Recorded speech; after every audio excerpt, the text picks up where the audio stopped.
he had this very I guess the best word to use is very entitled manner about him. Is that fair to say? It was almost like he came in, he got rid of the he guy. just had audacity. Like this audacity. Like MKO has the audacity of a white man in Africa. As in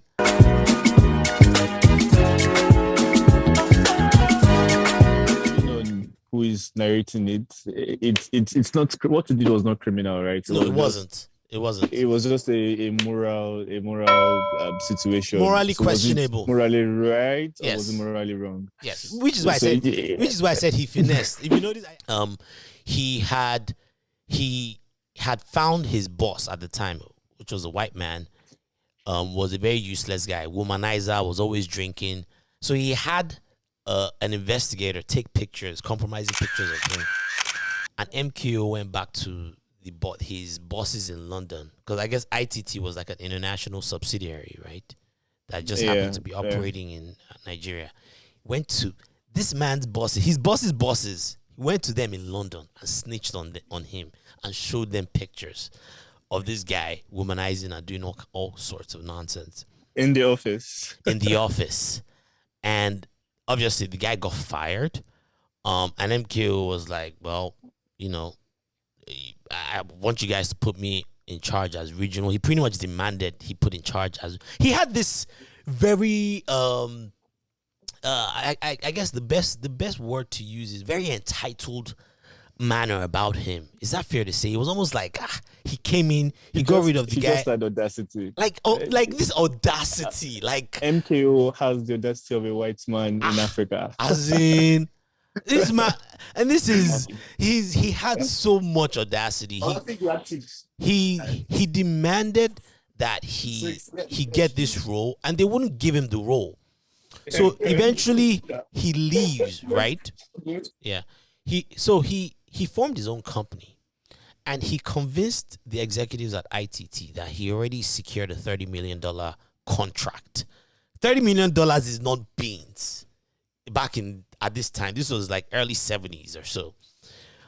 30 million pounds. Sorry, 30 million pounds. That's a lot of money. He convinced them that he had secured this thing and that he was leaving with it.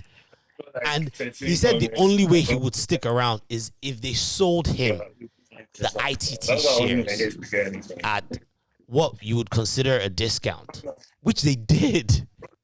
But he didn't have a contract. He did not have a contract. He had nothing. He was bluffing. And he somehow finessed his way into owning a significant proportion of this company. And then, obviously, he went on to get more contract. Now, I don't know how that ended up. I don't know if they eventually found him out. Akinyemi, I don't know if you want to share with us what happened with that, how he was able to kind of escape. I mean, the way, so a little bit of backstory, right? I don't know if you've heard about the Festus Okotie-Eboh. It was Nigeria's minister in the First Republic. I have heard of his name. I've heard of his name, yes, but I don't know him in depth. So if people will talk about in Nigeria institutionalizing contract corruption, it was Festus who made that thing happen in Nigeria, right? So the model he was like the pioneer of corruption. Contract corruption. Interesting.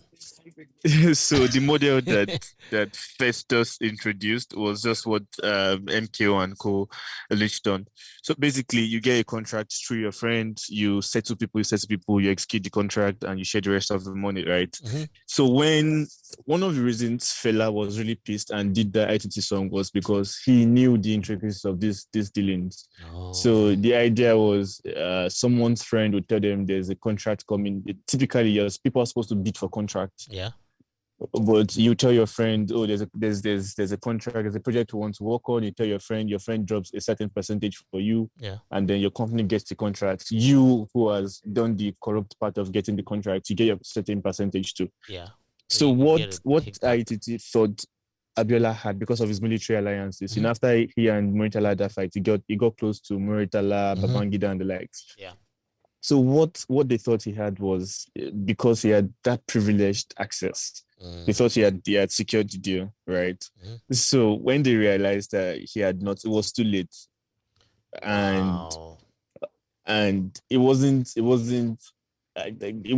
to the point of illegality. I Yeah. mean, a lot of things that he did tilted. They were immoral, but they weren't to a very Interesting. huge. I mean, how do you go to court to go argue that you entered the contract with someone and Yeah. the No. contract was basically on corruption? It would. Yeah. I mean, eventually they might get him to rescind some money, but Yes. it would affect the company's image Oh too. yeah, for sure. But because he had that access to the military anyway, and the military was still in power, so they kept him around so that he could run things. Wow. And of course, it worked out because in 1974, Mhm.